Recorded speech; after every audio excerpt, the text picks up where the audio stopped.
Halo semuanya, balik lagi di konten movie storyline dengan saya, Abe Saputra. Kali ini saya mau bawa kalian ke Korea karena saya mau ceritain sebuah film inspirasi. Judulnya adalah Harmony yang dirilis di tahun 2010. Semoga cara saya bercerita bisa menghibur kalian semua dan alur cerita film ini bisa diambil hikmahnya. Langsung aja kita masuk ke alur ceritanya.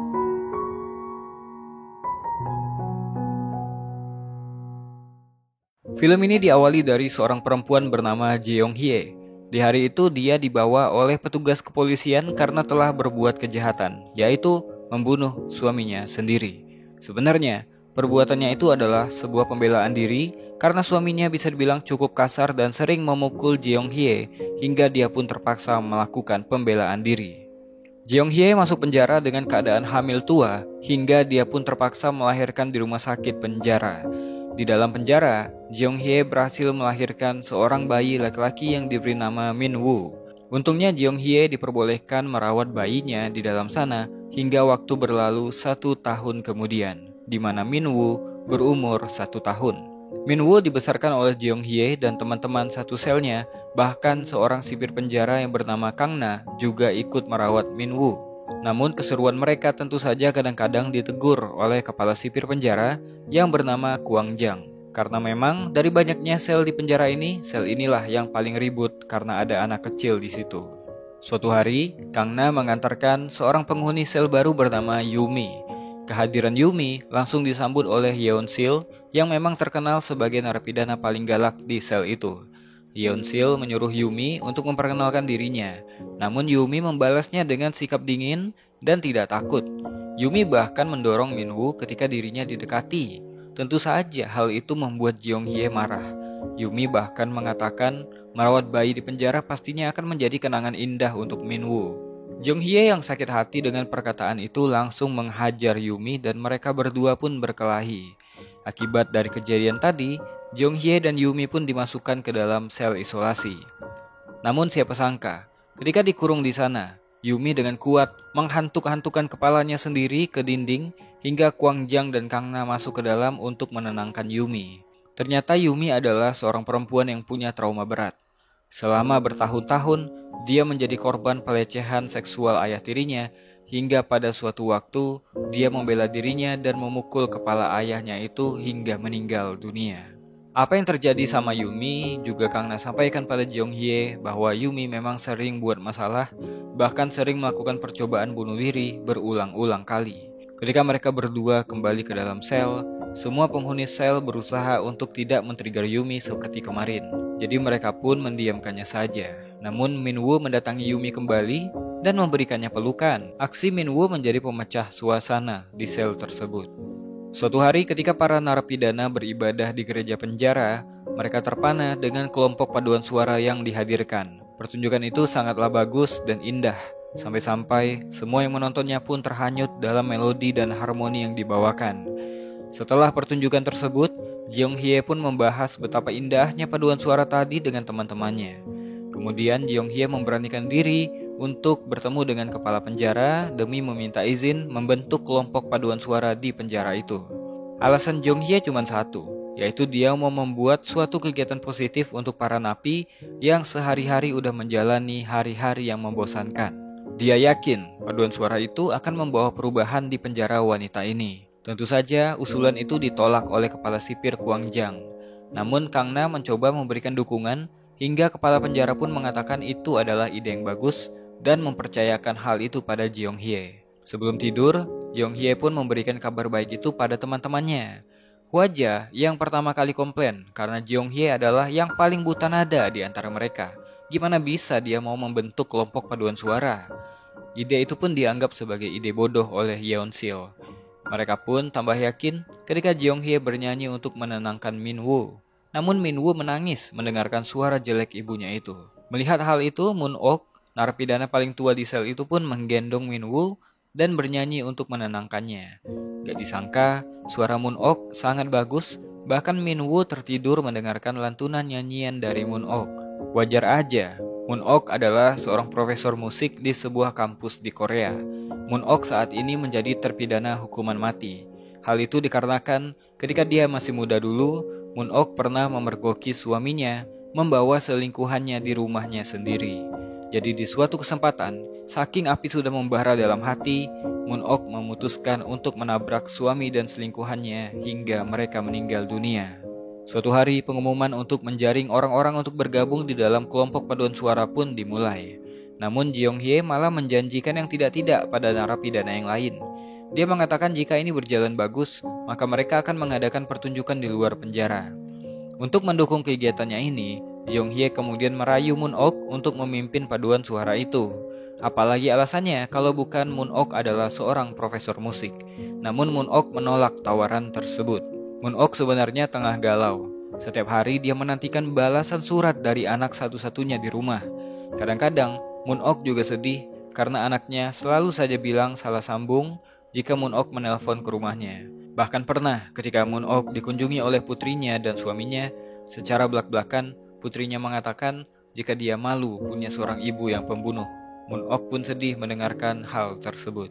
Di sebuah kesempatan, ketika Moon Ok membersihkan gereja, dia pun melihat piano yang menganggur. Untuk menghibur dirinya sendiri, Moon Ok kemudian membuka piano tersebut dan mencoba memainkannya. Dari permainan jarinya itu menghasilkan sebuah harmoni yang indah namun sedih. Seakan-akan lagu tersebut mewakili perasaannya saat ini. Permainannya itu ternyata menarik perhatian Kang Na dan Jeong Hye yang lagi berada di luar, hingga mereka pun memutuskan untuk masuk diam-diam dan menikmati permainan Moon Ok. Ketika selesai, Moon Ok kaget dan malah lari dari sana. Jeong Hye kemudian memaksa kembali Moon Ok untuk memimpin kelompok paduan suara itu, karena Jeong Hye nggak tahu sama sekali tentang musik. Jeong Hye mengatakan jika ini berhasil, maka dia akan mendapatkan 1 hari bebas untuknya dan juga Min Woo. Selama ini Min Woo nggak pernah keluar penjara, jadi ini bisa menjadi kesempatan yang bagus. Ketika lagi berjemur di lapangan, mereka semua pun kembali membahas rencana mereka. Lagi-lagi, Min Woo mendatangi Yumi dan memeluknya. Di saat yang sama, datanglah sekelompok narapidana lain yang dipimpin oleh Hyunju, ingin membuli Yumi hingga mendorong Min Woo dan terjatuh. Jeong Hye dan teman-temannya yang melihat itu pun langsung berlari menyerang kelompok Hyunju hingga terjadi perkelahian di tengah-tengah lapangan. Di lain waktu, kelompok paduan suara ini pun dibentuk. Kang Na memanggil Moon Ok ke depan dan memperkenalkannya sebagai kondektur yang akan memimpin grup paduan suara ini. Placement test pun dimulai untuk mengkelompokkan suara-suara berdasarkan jenisnya. Semua yang datang pada hari itu pun diterima untuk menjadi satu kelompok paduan suara. Namun pada malam hari, Jeong Hye dipanggil oleh kepala penjara. Ternyata Kwang Jang melaporkan insiden di lapangan kemarin siang. Masalahnya kelompok yang berkelahi kemarin saat ini jadi satu dalam kelompok paduan suara. Menurut kepala penjara ini akan berisiko memancing keributan. Jeong Hye bersikeras melakukan pembelaan karena setiap orang pasti berbuat kesalahan. Akhirnya kepala penjara memberikan waktu selama 6 bulan. Jika 6 bulan itu gagal, maka grup itu akan dibubarkan. Ketika akan kembali ke sel, Jeong Hye mendengarkan suara indah dari salah satu sel. Setelah dicek, ternyata itu adalah suara Yumi yang menyanyi dengan indahnya dari dalam sel isolasi.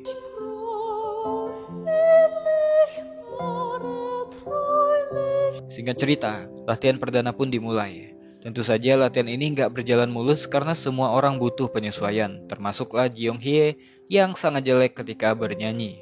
Setelah latihan itu selesai, Moon Ok mengatakan bahwa ternyata ini lebih berat dari yang dia kira.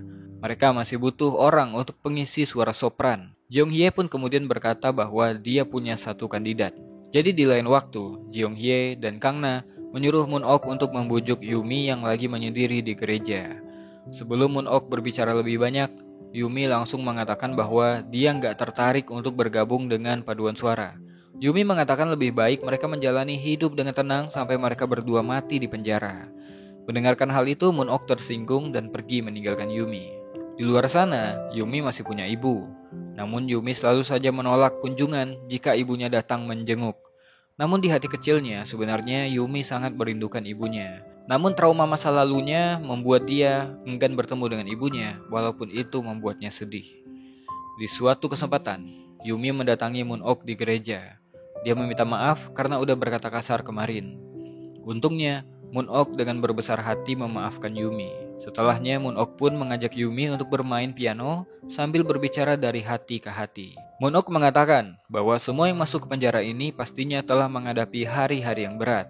Namun karena itulah, Moon-ok mengajak untuk menghabiskan hari-hari terakhir hidup ini dengan senyuman.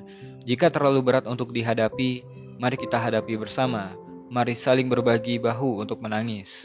Keesokan harinya, semuanya terdiam, terpana dan takjub mendengarkan Yumi yang bernyanyi solo di atas panggung sendirian. But come here back when summers. Pada suatu malam, Jeong-hye memanggil Kang Na karena Min-woo panas tinggi dan muntah-muntah. Sebenarnya kalau sesuai aturan, Jeong-hye nggak boleh diajak keluar. Namun karena Min-woo nggak bisa kalau nggak ada ibunya, jadi Kang Na pun mengambil resiko untuk membawa serta Jeong-hye dengan tangan di borgol. Jadi mereka pun kemudian membawa Min-woo ke rumah sakit terdekat. Untungnya Min-woo mendapatkan perawatan yang bagus hingga kondisinya mendingan. Di hari yang lain ketika sesi latihan berikutnya, Hyunju kembali berbuat ulah ketika nyanyi dengan asal-asalan. Ketika Moon-ok mengajarinya di depan, dia nggak terima dan memanggil Moon-ok dengan sebutan penyihir. Sontak saja Jeong-hye ketrigger dan akhirnya yang ditakutkan kepala penjara pun terjadi. Mereka malah berkelahi di sana. Untungnya cuma Kang Na yang datang, bukannya kepala sipir Kwangjang. Mereka semua pun kemudian dinasehati bahwa paduan suara ini nggak akan bekerja kalau masing-masing anggotanya nggak membuka diri. Latihan pun dihentikan. Dengan duduk melingkar, mereka pun kemudian saling mengenalkan diri. Gak jarang mereka saling mentertawakan penyebab mereka masuk ke penjara itu. 특수 절도죄로 가중처벌 받아가 오름 쳤는데 친구들이랑 학교 교문 훔쳐가지고 달렵니다. 이름처럼 살다가 여기 들어왔습니다. 아까 미안했습니다. Namun yang paling sedih ketika giliran Jeong-hye yang mengatakan bahwa saat-saat terindah baginya adalah ketika dia merawat Min-woo. Karena setelah ini Min-woo akan dipisahkan darinya. Jeong-hye memohon kepada semuanya untuk menyayangi Min-woo. Sebuah perkataan yang berhasil mengetuk hati Yumi. Pertemuan ini membuat hubungan yang tadinya meregang kini makin akrab dan mengingatkan mereka semua bahwa mereka berada di sana karena punya satu kesamaan. Untuk membantu Jeong-hye, Yumi pun memutuskan untuk mengajari Jeong-hye teknik-teknik dalam bernyanyi secara private dengan mengajari semua ilmu yang dia tahu. Setelah berbulan-bulan latihan, siapa sangka Jeong-hye bisa bernyanyi dengan cukup bagus. Bahkan Min-woo yang biasanya menangis mendengarkan ibunya bernyanyi, kini bisa tidur ketika mendengarkan Jeong-hye menina bobokannya.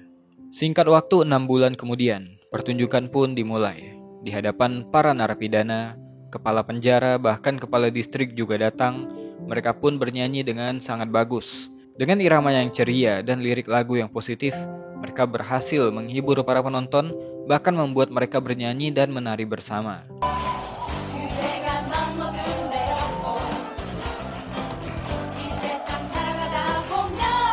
Setelah pertunjukan itu, kepala penjara dipuji oleh kepala distrik. Seumur hidupnya, dia nggak pernah melihat narapidana yang bahagia dan bersemangat. Menurut kepala distrik, ide kepala penjara untuk membuat kelompok paduan suara di penjara sangat brilian. Namun entah kenapa, hasil itu tetap tidak membuat senang kepala sipir Kwangjang. Dia pun mengingatkan Kang Na bahwa hari adopsi untuk Min-woo sudah dekat. Kwangjang menyuruh Kang Na untuk mengikuti prosedur yang ada.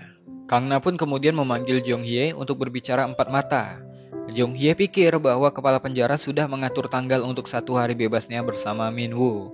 Namun dengan berat hati, Kang Na menyampaikan bahwa tanggal untuk adopsi Min-woo lah yang sudah ditetapkan. Jeong-hye pun dengan berbesar hati mengatakan bahwa dia siap untuk mengikuti prosedur yang telah ditetapkan. Jeong-hye pun harus mengamasi semua barang Min-woo. Tentu saja kesedihan atas perpisahan ini juga dirasakan oleh teman-teman satu selnya. Apalagi Jeong-hye yang merupakan seorang ibu. Tentu ini akan jadi perpisahan yang terberat baginya. Keesokan harinya, Jeong-hye pun pergi mengantarkan Min-woo kepada orang tua yang akan mengadopsinya. Jeong-hye pun dijelaskan bahwa calon orang tua Min-woo nanti adalah pasangan guru, jadi Jeong-hye nggak perlu khawatir soal pendidikan Min-woo nantinya. Kepada petugas, Jeong-hye pun memberikan sebuah buku harian untuk calon orang tuanya Min-woo. Sebenarnya, nggak ada yang bisa memisahkan seorang ibu dengan anaknya. Namun karena nggak mungkin membiarkan Min-woo tumbuh besar di penjara, hal ini pun terpaksa dilakukan. Ketika akan mencapai pintu keluar, Jeong-hye mendengarkan tangisan Min-woo dan memutuskan untuk kembali lagi. Ternyata di sana, Min-woo sudah bertemu dengan ibu angkatnya. Jeong-hye pun menangis sejadi-jadinya karena mulai saat ini bukan dia yang akan menjadi ibu, yang menenangkan ketika Minwoo menangis. Semenjak itu, hari-hari Jeonghye diselimuti kesedihan dan gak ada semangat untuk menjalani hidup. Jeonghye juga jatuh sakit karena berpisah dengan Minwoo. Untungnya ada Moon-ok yang selalu menguatkan bahwa Jeonghye harus kuat dan tetap berjuang karena suatu saat Jeonghye bisa aja ditakdirkan untuk bertemu dengan Minwoo kembali. Jeonghye pun kemudian mulai datang kembali ke latihan paduan suara. Bersama teman-temannya dia pun dihibur supaya bisa move on. Latihan demi latihan dilakukan. Kemampuan dan harmonisasi mereka pun meningkat. Bahkan ini membuat senang kepala penjara. Kelompok ini juga sedikit banyak mengubah kepribadian mereka menjadi lebih bahagia dan semangat. Singkat cerita, 4 tahun berlalu. Kangna berlari menuju ruang paduan suara untuk menyampaikan bahwa paduan suara mereka diundang dalam acara kompetisi nasional sebagai tamu spesial pada malam Natal. Gak hanya itu, dalam pertunjukannya nanti, mereka semua boleh mengundang satu keluarga mereka untuk turut hadir ke sana. Selain menonton, pihak penjara juga akan mengatur supaya mereka bisa bertemu dengan keluarga mereka setelah pertunjukan. Semuanya pun senang mendengarkan kabar ini. Semuanya pun mempersiapkan diri. Yeonsil menitipkan surat cinta untuk pacarnya kepada Kangna. Hwaja merekam suaranya pada boneka untuk memberitahukan suami dan anak-anaknya tentang acara itu, namun tidak untuk Jeonghye yang masih bingung gimana caranya menghubungi orang tua angkat dari Minwoo. Dia hanya bisa menangis menahan kerinduan pada anak yang gak pernah ada kabarnya lagi. Begitu juga dengan Moon-ok yang masih takut putrinya gak akan datang walaupun dia mengundangnya ke acara tersebut. Yumi juga punya kegalauannya sendiri. Sudah 4 tahun dia di penjara. Selama 4 tahun juga sang ibu mencoba datang mengunjunginya, tapi Yumi tidak pernah sekalipun menemui ibunya itu. Untuk membantu mereka, Kangna memutuskan untuk melakukan sesuatu. Pertama-tama, dia mengirimkan surat dari Yeonsil untuk pacarnya. Kangna juga menyerahkan sebuah tiket pertunjukan kepada ibunya Yumi supaya dia bisa melihat anaknya di sana. Kangna juga mendatangi rumah anaknya Moon-ok. Dia menjelaskan bahwa dia datang karena inisiatifnya sendiri. Namun sayang Kangna malah disuruh pergi dari sana. Kangna cuma mengatakan bahwa mungkin gak akan ada lagi kesempatan seperti ini. Kangna pun meninggalkan tiket pertunjukannya di sana. Yang terakhir, Kangna mencoba menyampaikan hal itu pada orang tua angkat Minwoo, berharap dia bisa membawa Minwoo ke sana. Singkat cerita, hari pertunjukan pun tiba. Kelompok paduan suara pun diberangkatkan menggunakan bis ke tempat acara. Di dalam bis, Kangna memberikan tongkat kondektur yang baru pada Moon-ok sebagai hadiah. Sesampainya di sana, pengamanan untuk mereka pun diperketat. Bahkan mereka tetap dinampingi ketika masuk dalam gedung. Ketika itu, Jeonghye melihat 2 anak sedang berlari-lari dan salah satu anak itu bernama Minwoo. Jadi Jeonghye pun nekat keluar dari barisan untuk menghajar anak tersebut dan masuk ke salah satu ruang ganti. Dia pun langsung mengecek tanda lahir anaknya, yaitu tahi lalat di tangan kirinya. Namun sayang, anak itu bukanlah Minwoo. Di ruang ganti, Jeonghye pun dicari oleh Kwangjang. Karena takut dimarahi, Jeonghye akhirnya mengatakan kalau dia barusan dari toilet. Kwangjang mengingatkan bahwa mereka harus bergerak dalam satu kelompok. Jika ada yang memisahkan diri, maka mereka akan dihukum. Sebelum tampil, mereka pun diantarkan ke toilet. Di saat yang sama, di toilet tersebut, ada ibu-ibu yang baru kelar menggunakan toilet. Ibu itu melepas cincinnya ketika dia akan mencuci tangannya. Masuknya narapidana ini ternyata membuat si ibu merasa nggak nyaman hingga dia pun buru-buru pergi dan menjatuhkan cincin permata yang lupa dia pasang kembali. Singkatnya, karena si ibu kehilangan cincinnya, dia pun melaporkan ke petugas keamanan. Tentu saja yang dicurigai adalah para narapidana perempuan yang menggunakan toilet tadi. Harusnya mereka akan tampil dalam waktu 10 menit lagi. Tiba-tiba, polisi di sana melakukan penggeledahan tanpa berkoordinasi dengan Kwangjang dan Kangna. Mereka pun disuruh keluar dan disuruh melepaskan pakaian mereka satu persatu. Tentunya hal ini membuat Kangna marah karena itu udah melanggar hak asasi manusia. Sementara itu di panggung, pembawa acara mengatakan bahwa kelompok paduan suara mereka batal tampil karena situasi yang gak diharapkan. Tentu saja ini mengundang tanya kepala penjara. Dia pun memutuskan untuk mencari tahu sendiri apa yang terjadi. Kwangjang pun marah-marah pada panitia karena bisa-bisanya tahanannya digeledah hanya berdasarkan dugaan tanpa bukti. Kwangjang juga mengancam akan melaporkan ini pada Komisi Hak Asasi Manusia. Sementara itu, kepala penjara pun langsung mengamankan situasi dan memarahi petugas yang menggeledah tahanannya. Dia mengatakan bahwa kelompok paduan suara ini adalah orang-orang pilihan dan sudah ada tim pengawalan untuk menjaga mereka. Kepala penjara marah dan gak terima tahanannya diperlakukan seperti itu dan menyuruh mereka semua untuk mengenakan pakaian mereka kembali. Sementara itu di panggung, acara sudah selesai dan pembawa acara bersiap-siap akan menutup acaranya. Namun untungnya, pemberitahuan cepat pun datang dan dia mengumumkan bahwa kelompok paduan suara penjara wanita sudah siap dan akan tampil di atas panggung. Dengan anggun, mereka semua pun masuk. Para keluarga yang melihat dari bangku penonton pun bangga dan terharu. Mereka pun tampil dengan bagus dan maksimal. Penonton pun terpana dengan aksi mereka yang penuh dengan harmoni.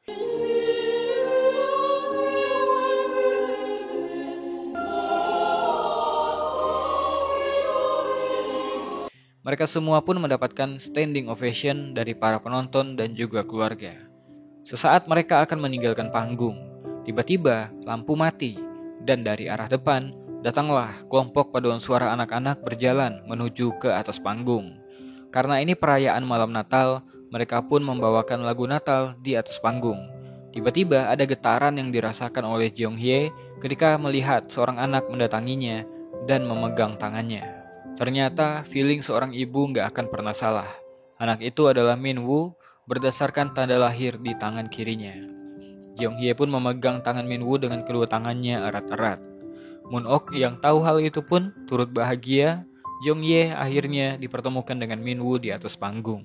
Setelah acara selesai, sesuai yang dijanjikan, mereka semua pun mendapatkan kesempatan untuk bertemu dengan keluarganya.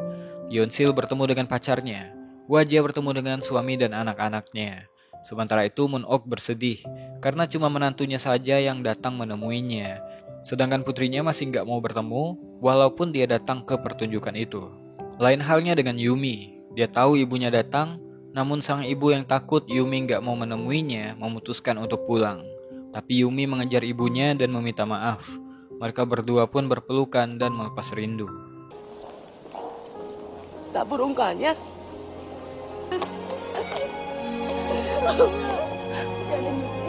Sedangkan di tempat lain, Jeong Hye juga bertemu dengan Min Woo dan ibu angkatnya.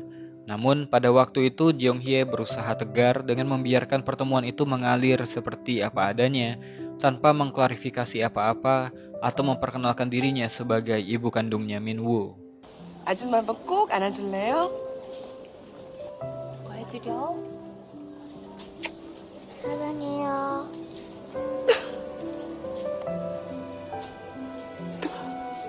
Jeong Hye pun diberikan sebuah hadiah. Jeong Hye bersyukur Min Woo tumbuh menjadi anak yang pandai dan sopan.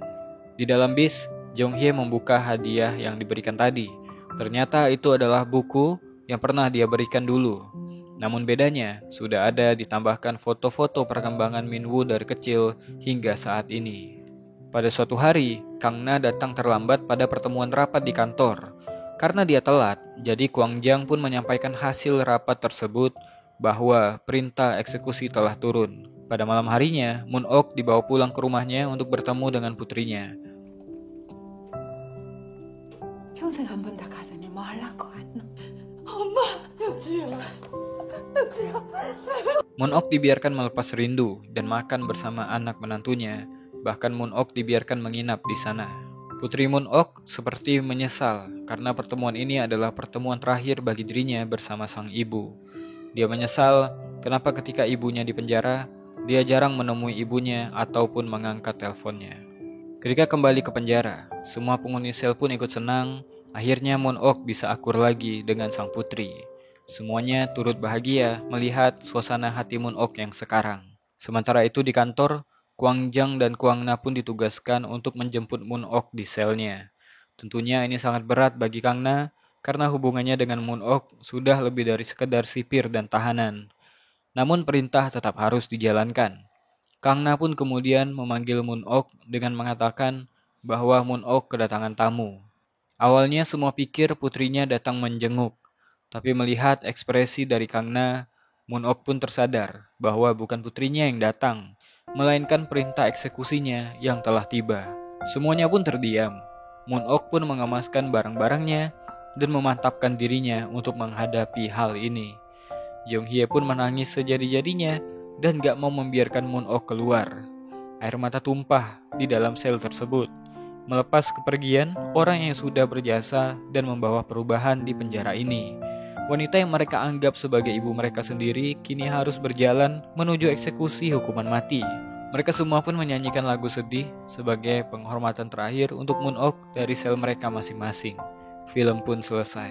Film ini berhasil memperlihatkan bahwa di balik rasa kesedihan, kesulitan, kebahagiaan, dan penderitaan, tergambarkan rasa kesetia kawanan, kekeluargaan, kasih sayang, dan solidaritas di antara narapidana dan sipir penjara, walaupun dengan status, latar belakang, kasus, dan hukuman yang berbeda. Mungkin itu aja buat video kali ini. Saya Besa Putra, to be continue. Jangan bosan jadi orang baik.